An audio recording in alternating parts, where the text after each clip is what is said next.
I watched my own son's jaw drop to the floor as the new owner of my so-called worthless house pulled out a check for $2 million. And that was just the beginning of his punishment. My name is Bob Mitchell, and for 40 years, I lived in what my son called, and I quote, a useless piece of junk that's embarrassing our entire family. But when the truth came out about what was really buried underneath my property, my greedy son learned a lesson he'll never, ever forget. This is the story of how my son's cruelty and greed led to the most satisfying revenge I've ever witnessed. And here's the beautiful part.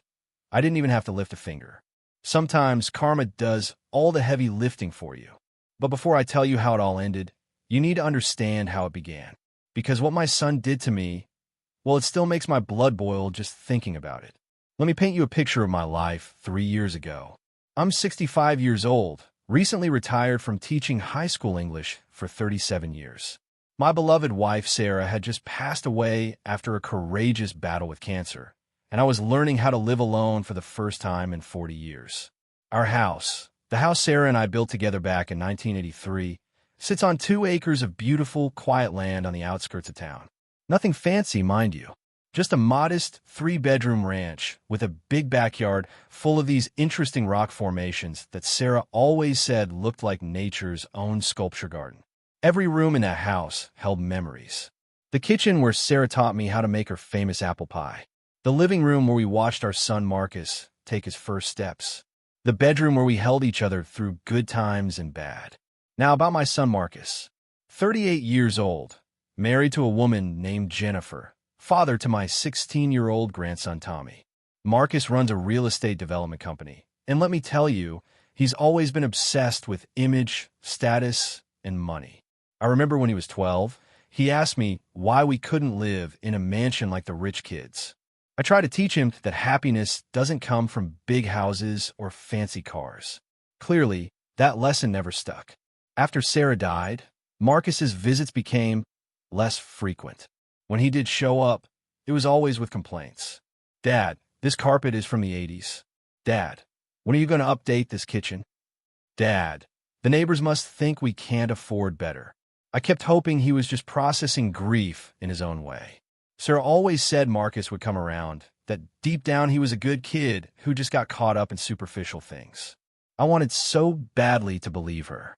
But then came that Sunday afternoon that changed everything. Marcus showed up unannounced with Jennifer, and this should have been my first red flag, a real estate agent I'd never met. Dad, we need to talk, Marcus said as he walked past me without even saying hello. This house is falling apart, and you're living in complete denial. I was confused. What do you mean? The house is fine, son. I maintain it well. You're 65 years old, Dad. It's time to face reality. This place is a money pit, and you're getting too old to handle the upkeep. That's when Jennifer, my lovely daughter-in-law, chimed in with all the warmth of an Arctic wind. Honestly, Bob, this house is an eyesore. Our friends are embarrassed to visit here. It's just sad. Then Marcus dropped a manila folder on Sarah's dining room table, the table where we'd shared thousands of family meals, and slid it toward me. I've already found you a nice assisted living facility, Dad. Clean, modern, with people your own age.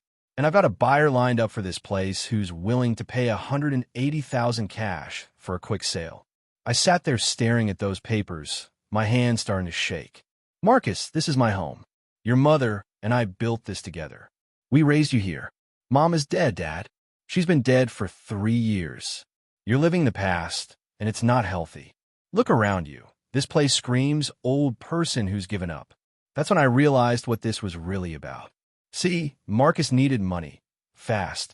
His development company was hemorrhaging cash on some failed strip mall project, and he was looking at his old man like I was nothing more than a walking ATM. If you don't sign these papers willingly, he said, leaning across my wife's table, I'll have you declared mentally incompetent. I've already talked to Dr. Peterson about your forgetfulness, your isolation. It won't be hard to prove. Jennifer nodded along like a bobblehead. We're trying to help you, Bob. But if you're going to be stubborn about it, well, we'll do what we have to do. They left me sitting there with those legal documents, staring at pre-filled lines where my signature was supposed to go. Power of attorney papers. assisted living contracts, property transfer agreements. For the first time since Sarah's funeral, I cried. Not just tears, I mean ugly, heartbroken sobs. Because in that moment, I realized that my own son saw me as nothing more than an obstacle between him and my money. What happened next was a campaign of psychological warfare that would make a military strategist proud. Marcus called me 3, 4, 5 times a day. Each conversation was the same script. Dad, have you thought about what we discussed? The buyer is getting impatient. This is a great offer. You'll never get this much for that old place. Why are you being so stubborn? Mom would be disappointed in you. He used Sarah's memory like a weapon. Every conversation ended with some variation of, Mom would want you to be safe and taken care of. But the phone calls were just the beginning. Marcus started telling our extended family that I was losing it, that I was becoming forgetful, paranoid, unable to care for myself. He painted himself as the concerned son trying to help his deteriorating father. Then he convinced the manager of my bank, a family friend who'd known Marcus since he was a kid, to keep an eye on my accounts. Suddenly, I had to explain every grocery store purchase, every utility payment. They made me feel like a criminal for accessing my own money. The worst part? He poisoned my relationship with my grandson Tommy. That sweet 16-year-old boy who used to visit every weekend, who loved hearing stories about his grandmother and helping me in the garden. Marcus told him I was sick and that visits might be too much for me. Meanwhile, Jennifer was waging her own war on social media. Subtle posts about elderly parents who refuse to accept help and how hard it is when someone you love is in denial about their limitations. She never mentioned names, but everyone knew who she was talking about. The stress was killing me. I stopped eating regular meals, lost weight, started having trouble sleeping. The irony wasn't lost on me. Their harassment was actually making me look and feel like the incompetent old man they were claiming I was. I remember one particularly low moment when I actually called Sunset Manor, the assisted living place Marcus had picked out, just to ask about their rates. The woman on the phone was so kind, so patient, and when I hung up, I thought maybe Marcus was right. Maybe I was just a stubborn old fool clinging to the past. That's when Marcus delivered his cruelest blow. He used his key, the one I'd given him for emergencies, to let himself into my house while I was at the grocery store. When I came home, he was in Sarah's bedroom, going through her jewelry box, her personal letters, her clothes. I'm just trying to help you organize, Dad. You can't take all this junk to the assisted living place. We need to decide what's worth keeping and what needs to go. I found him holding Sarah's wedding ring. The ring she'd worn for 40 years. The ring I'd kissed on her finger just hours before she died. That's when I broke. I couldn't fight anymore. I told him I'd sign the papers. 3 days later, there was a knock at my door. I figured it was Marcus coming to gloat over his victory, but instead, I found a young woman in her 30s holding a clipboard and wearing a university jacket. Mr. Mitchell? I'm Dr. Sarah Williams from the State University Geology Department. I've been trying to reach you about your property. I was exhausted from the whole ordeal with Marcus. I'm sorry, Dr. Williams, but I'm selling the house. My son says it's not worth much. Her eyes went wide. Not worth much? Sir, do you have any idea what's underneath your backyard? She showed me geological survey maps, archaeological reports, official-looking documents I'd never seen before. Turns out back in 1982, just 1 year before Sarah and I broke ground on our house, the state had done some preliminary surveys of our area. Mr. Mitchell, your property sits directly on top of one of the most significant archaeological sites in the state.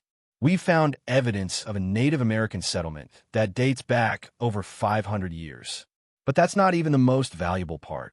The geological formations in your backyard contain rare earth minerals that are worth, well, conservatively speaking, we're looking at somewhere between $2 and $3 million. I actually dropped the coffee mug I was holding. $2 million? $3 million? For my worthless piece of junk that was embarrassing the family? Dr. Williams, I said, how long have you known about this? We just completed the full survey last month. I've been trying to reach you for weeks, but someone keeps hanging up on me. I was starting to worry that you might sell the property before we could talk. That's when it hit me. Marcus had been screening my calls, hanging up on anyone he didn't recognize. He'd almost cost me the discovery of a lifetime. Dr. Williams, I need to ask you a huge favor. Can you give me a week before you make this information public? She looked confused. Well, yes, but why would you want to delay? This is incredible news. I told her about Marcus, about the pressure, about the assisted living facility, and a measly $180,000 offer. Her expression went from confusion to anger to something that looked a lot like justice. Mr. Mitchell, she said with a smile, I think we can help each other out. Over the next week, I became a man with a mission. I secretly met with Dr. Williams twice more to understand the full scope of what they discovered. I contacted a lawyer, not the family lawyer Marcus knew, but a sharp woman named Patricia Chun who specialized in elder abuse cases. My neighbor, Mrs. Chun, Patricia's mother, as it turned out, had been documenting Marcus's harassment for weeks.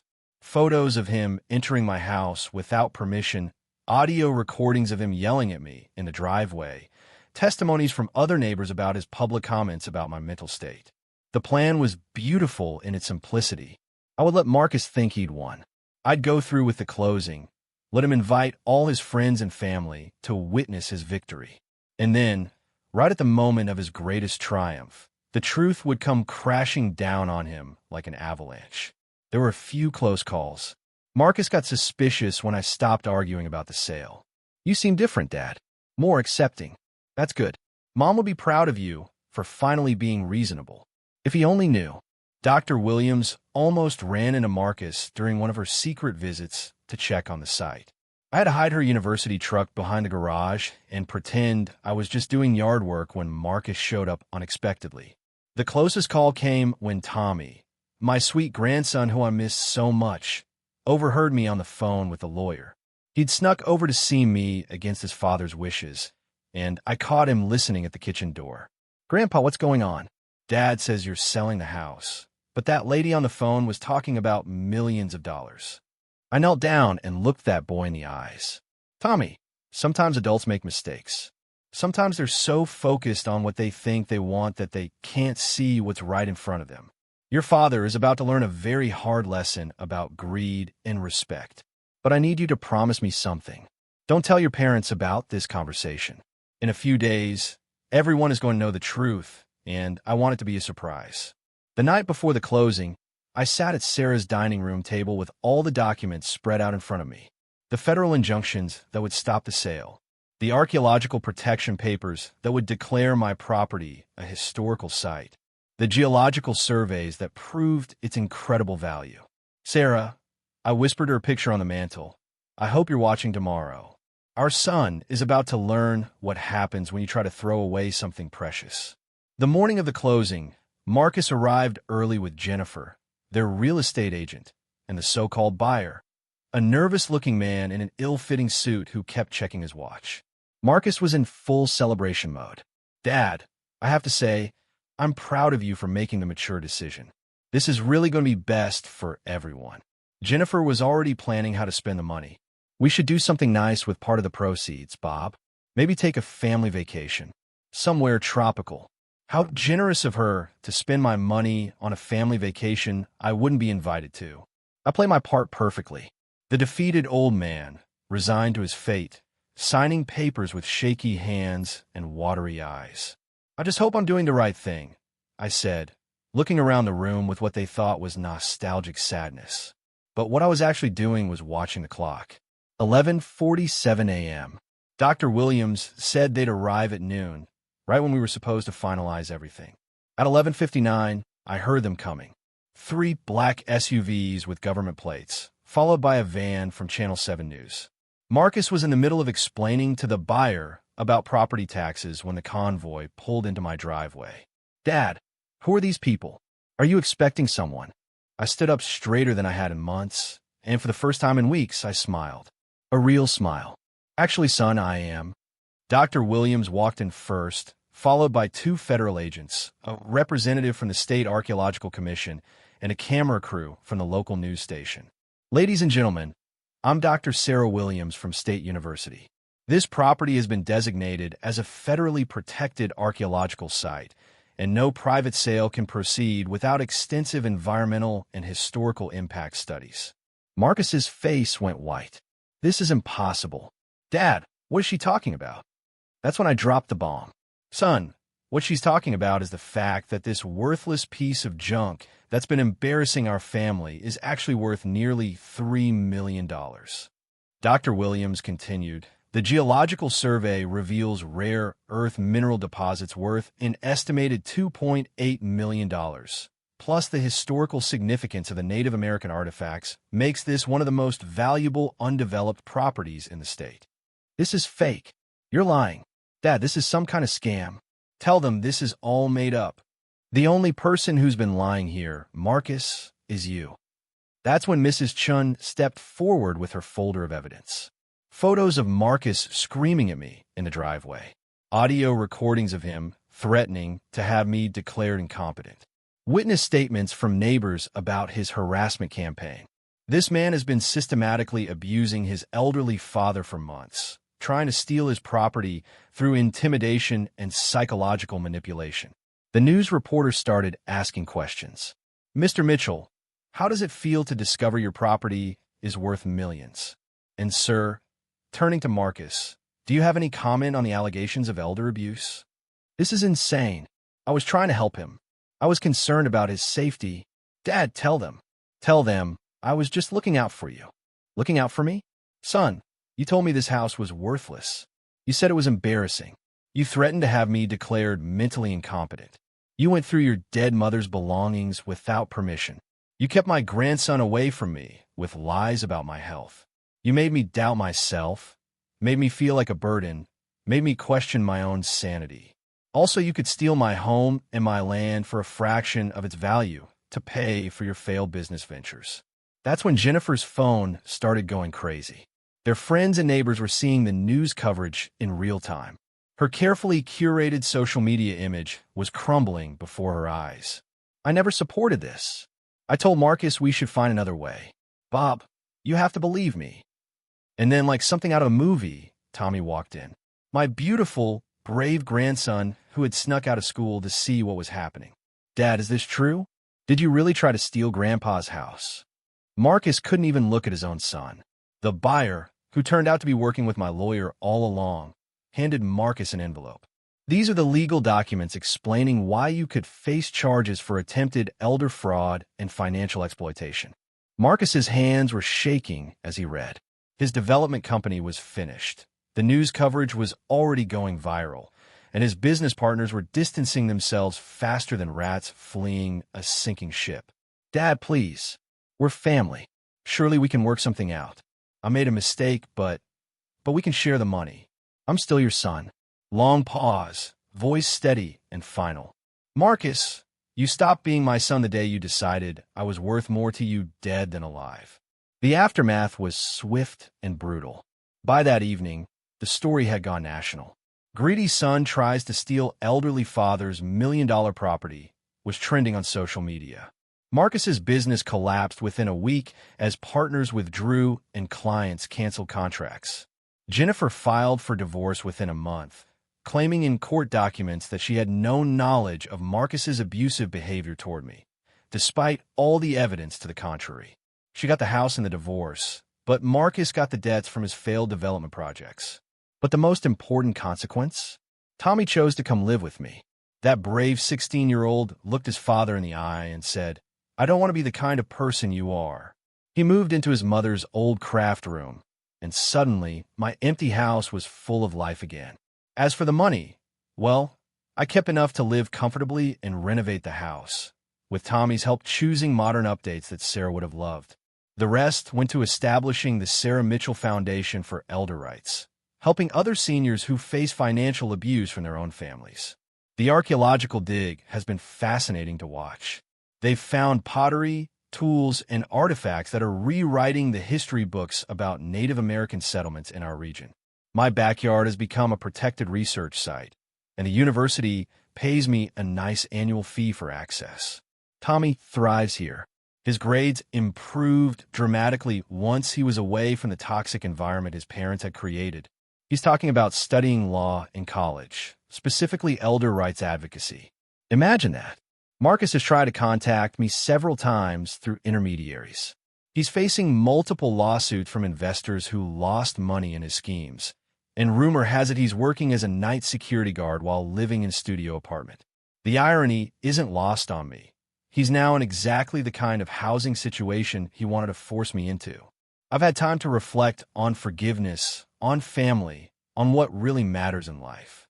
People ask me if I regret how things went down, if I wish I'd handled it differently. The truth is, I try to handle it differently. I tried reasoning with him, appealing to his love for family, reminding him of his mother's values. But some people only learn through consequences. What Marcus never understood is that this house was never about the building or the land or the money. It was about love, memories, family traditions passed down through generations. It was about Sarah's garden, where she taught Tommy to plant tomatoes. It was about the kitchen, where 3 generations of our family learned to cook together. He saw dollar signs where I saw decades of Christmas mornings, birthday parties, family dinners, and quiet evenings reading bedtime stories to a little boy who used to call me the best grandpa in the world. I learned that being elderly doesn't mean being powerless. That family isn't just about blood.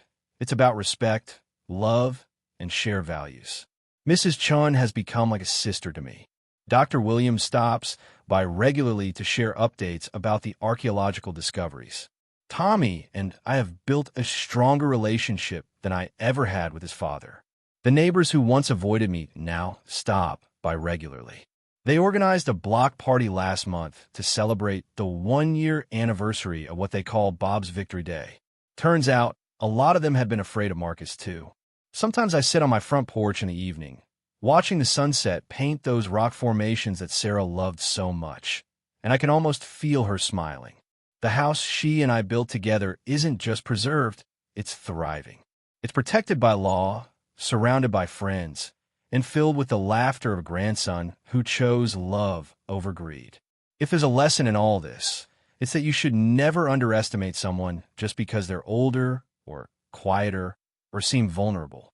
Beneath every gentle exterior might be decades of wisdom, strength, and patience just waiting for the right moment to emerge.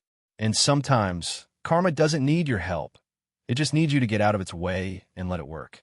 But that wasn't the end of my story, folks. See, Marcus wasn't quite ready to accept defeat.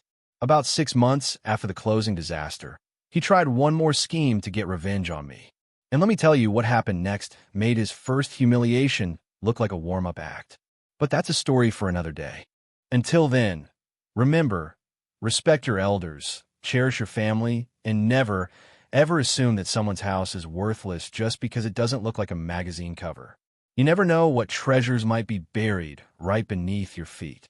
I'm Bob Mitchell, and this has been my story of how the best revenge is living well, and sometimes letting the truth speak for itself.